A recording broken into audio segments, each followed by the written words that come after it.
मेरे प्यारे साथियों, आज हम लोग 18 मार्च 2022 की करंट पढ़ेंगे। ये करंट सीरीज एक दिन की देरी से आपको होली के पर्व की वजह से मिल रही है। आप सभी लोग इलेनी विद दुर्गेश पे जुड़े रहेगा कि ये करंट और विविध की सीरीज सुपर टेट केवीएस सभी वनडे परीक्षा, पीसीएस, पुलिस, लेखपाल, बीडीओ, इन सभी भर्ती परीक्षाओं के लिए यह महत्वपूर्ण है। तो चलिए एक एक करके 10 प्रश्नों का एनालिसिस करते हैं, जिसकी विस्तृत व्याख्या हिंदी और अंग्रेजी दोनों में रहेगी। तो पहला प्रश्न हम आपके लिए लेके आ रहे हैं, जो आपको डिस्प्ले पे दिख रहा है कि इसरो यंग साइंटिस्ट प्रोग्राम के लिए कितने छात्रों का चयन किया गया। ये सभी क्लास जनपद जौनपुर से आप सभी को निःशुल्क देश हित में, राष्ट्र हित में मिलती हैं। सबसे पहला मेरा सवाल है विविध का, कि इसरो का फुल फॉर्म क्या होगा, इसकी स्थापना कब हुई थी। तो आइए इस प्रश्न के पहले उत्तर जान लेते हैं। 100, 150, 275, 300। इसका उत्तर होगा 150। हम यूँ कह सकते हैं इस सवाल का उत्तर बी है। अगर आपने भी इस प्रश्न का उत्तर बी बताया है तो जवाब सही है। हम बढ़ते हैं आज के अगले सवाल की तरफ। अगली यहाँ भारतीय अंतरिक्ष अनुसंधान संगठन इसरो का यंग साइंटिस्ट प्रोग्राम के लिए 150 छात्रों का चयन करेगा। इसरो ने कहा कि इस कार्यक्रम के माध्यम से अधिक छात्रों को विज्ञान, प्रौद्योगिकी, इंजीनियरिंग और गणित आधारित करियर तथा शोध करने के लिए प्रोत्साहित भी किया जाएगा। इंडियन स्पेस रिसर्च ऑर्गेनाइजेशन, यह इसरो का फुल फॉर्म है। हम बढ़ते हैं आज के दूसरे सवाल की तरफ। डेली करंट की सीरीज आपको यहाँ पे मिल जाती है। आप चैनल को सब्सक्राइब करके बेल आइकन भी दबा लें। क्लास समाप्त होने के बाद इसकी पीडीएफ भी हम आपको टेलीग्राम पर उपलब्ध करवा देंगे। एज ए गेस्ट के रूप में मैं आपको पढ़ा रहा हूँ। आईपीएल रॉयल चैलेंजर बेंगलोर के नए कप्तान कौन बने? Glenn Maxwell, फॉफ du Plessis, Virat Kohli, Mayank Agarwal. तो जितने भी साथी इस वीडियो को देख रहे हैं जवाब जरूर दीजिएगा। फॉफ डुप्लेसिस माने यहाँ पर 20 सवाल का सही जवाब है। आइए हम इसकी व्याख्या देखते हैं। फॉफ डुप्लेसिस विराट कोहली के स्थान पर रॉयल चैलेंजर बेंगलोर के नए कप्तान बने।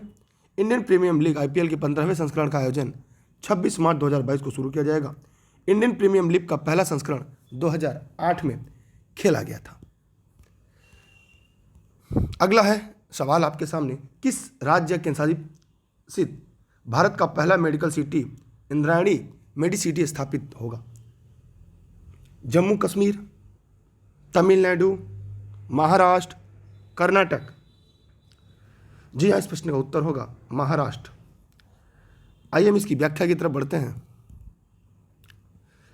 महाराष्ट्र की राज्य सरकार ने एक छत के नीचे सभी प्रकार के विशेष उपचार प्रदान करने के लिए पुणे में देश का पहला चिकित्सा शहर इंद्रायणी मेडिसिटी स्थापित करने की घोषणा की है। यह पुणे के खेड़ तालुका में 300 एकड़ भूमि में आएगा। इस परियोजना में 10,000 करोड़ रुपए से अधिक के निवेश को आकर्षित करने का भी अनुमान है। बढ़ते हैं हम आज के अगले सवाल की तरफ। किस राज्य के शासी प्रदेश इलेक्ट्रॉनिक ऑटो रिक्शा की खरीद की प्रक्रिया को आसान बनाने के लिए ऑनलाइन पोर्टल माई ईवी को लॉन्च किया? दिल्ली, जम्मू कश्मीर, चंडीगढ़, गुजरात। सभी साथी जवाब देंगे जितने भी साथी वीडियो को देख रहे हैं। दिल्ली। आइए इसकी व्याख्या देख लेते हैं हम लोग। दिल्ली सरकार ने माई ईवी पोर्टल को कन्वर्जेंस एनर्जी सर्विस लिमिटेड के साथ मिलकर विकसित किया है। माई ईवी पोर्टल की सहायता से ई रिक्शा खरीदने वाले ग्राहकों को सरकारी मदद उपलब्ध कराई जाएगी, जिसके माध्यम से दिल्ली सरकार इलेक्ट्रॉनिक रिक्शा खरीदने वाले को 25,000 रुपये से 30,000 रुपये के बीच इंटरेस्ट रेट सब्सिडी देगी। आइए हम बढ़ते हैं अगले सवाल की तरफ। हाल में किस राज्य सरकार ने पहली अपनी वार्षिक वित्तीय योजना के हिस्से के रूप में बाल बजट पेश किया? राजस्थान, हरियाणा, मध्य प्रदेश, महाराष्ट्र। सभी साथी जवाब देंगे मध्य प्रदेश इसका सही जवाब होगा। आइए हम बढ़ते हैं आगे अगले सवाल की तरफ। पहले इसकी व्याख्या देख लेते हैं। मध्य प्रदेश राज्य सरकार ने पहली बार अपनी वार्षिक वित्तीय योजना के हिस्से के रूप में बाल बजट पेश किया, जिसमें शिक्षा सहित 17 विभागों को 220 योजनाओं के लिए 57,800 रुपये आवंटित किए। इस योजना में 18 वर्ष से कम उम्र के बच्चों को लक्षित किया गया है। काफ़ी इंपॉर्टेंट सवाल था। अगला है, हाल में नेचर क्लाइमेट चेंज जनरल के द्वारा प्रकाशित अध्ययन के अनुसार वर्षावन का कितने प्रतिशत हिस्सा विनाश के कगार पर पहुंच गया है? 21%, 40%, 58%, 75%, 75% हिस्सा। बहुत बड़ी बात है ये। आइए हम इसकी व्याख्या देखते हैं।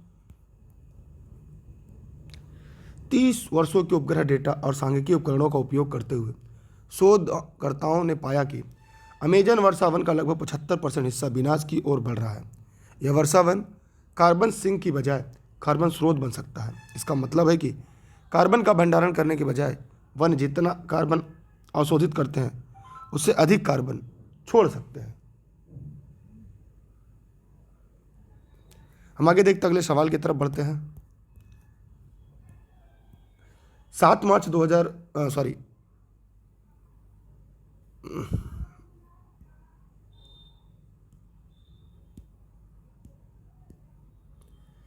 मार्च 2022 में सामाजिक सुरक्षा, ये 7वां प्रश्न था, सेवाओं के माध्यम से गरीब और कमजोर समूहों की मदद करने के लिए विश्व बैंक द्वारा किस राज्य को 125 मिलियन अमेरिकी डॉलर की ऋण पेशकश की गई? असम, बिहार, उड़ीसा, पश्चिम बंगाल। जी हाँ, यहाँ पे इस प्रश्न का उत्तर होगा पश्चिम Bengal.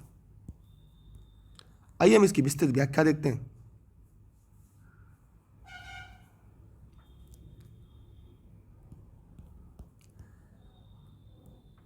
IBRO, international bank of reconstruction and development, विश्व बैंक समूह ने ऋण देने वाली शाखा की इसकी स्थापना 1944 में हुई थी। यह वाशिंगटन में स्थित है। IBRO द्वारा मध्यम आय वाले विकासशील देशों को ऋण पेशकश की जाती है। तो IBRO का फुल फॉर्म भी आपको मिल गया यहाँ पे। अगला है, हाल में शिक्षा मंत्रालय ने किसके सहयोग से कन्या शिक्षा प्रवेश उत्सव अभियान लॉन्च किया? World bank, UNICEF, UNESCO. UNICEF. एक सवाल आता है कि यूनिसेफ का फुल फॉर्म क्या होगा? आइए हम इसकी व्याख्या देखते हैं।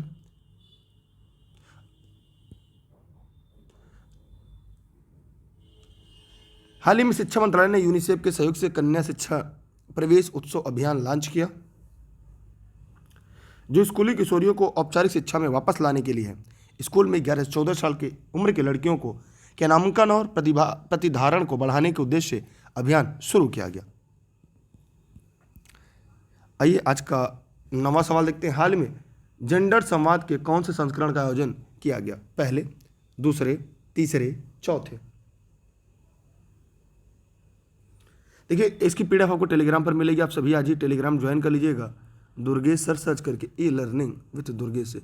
जब ये सभी क्लास नोट्स आपको निःशुल्क मिल जाएंगे। हाल में जेंडर संवाद के किस संस्करण का तीसरे संस्करण का आयोजन किया गया? आइए इसकी व्याख्या देख लेते हैं।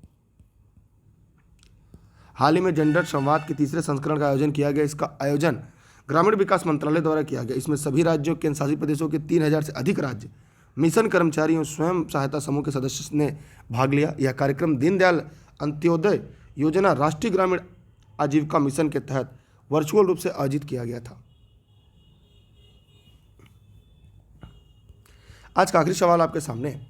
हाल में देहरादून स्थित राष्ट्रीय भारतीय सैन्य कॉलेज में अपनी स्थापना कितने वर्ष पूर्ण कर लिए? 50 वर्ष, 70 वर्ष, 85 वर्ष, 100 वर्ष? 100 वर्ष। आइए हम इसकी व्याख्या देखते हैं। हाल में देहरादून स्थित राष्ट्रीय भारतीय सैन्य कॉलेज में अपनी स्थापना के 100 वर्ष पूर्ण किए। राष्ट्रीय भारतीय सैन्य कॉलेज में भारत का सबसे पुराना मिलिट्री स्कूल है। इस संस्था को अब तक भारतीय सेना को 6 सेना प्रमुख, 41 सेना कमांडर और समकक्ष 163 लेफ्टिनेंट जनरल दिए। आज के लिए इतना ही। आपका बहुत बहुत धन्यवाद। आप लोग इसे टेलीग्राम पर जुड़े रहिएगा। YouTube e learning with Durgesh के अलावा ये भी चैनल है, इसे फॉलो करिएगा, सब्सक्राइब करके बेल आइकन दबाइएगा। फेसबुक पे फॉलो करिएगा e learning with Durgesh, Instagram e learning with Durgesh, और ई लर्निंग विद दुर्गेश का ऐप भी है जो प्ले स्टोर पर उपलब्ध है। घर बैठे सभी क्लास और नोट्स प्राप्त कर सकते हैं। KVS, DSSB, लेखपाल, सुपर टेट आदि सभी को। मेरी क्लास आप सबको निःशुल्क देशित में राष्ट्रीय में मिलती रहती है। ये सभी क्लास जनपद जौनपुर से आपके लिए लाइव चल रही है। थैंक यू, बाय बाय, जय हिंद, जय भारत।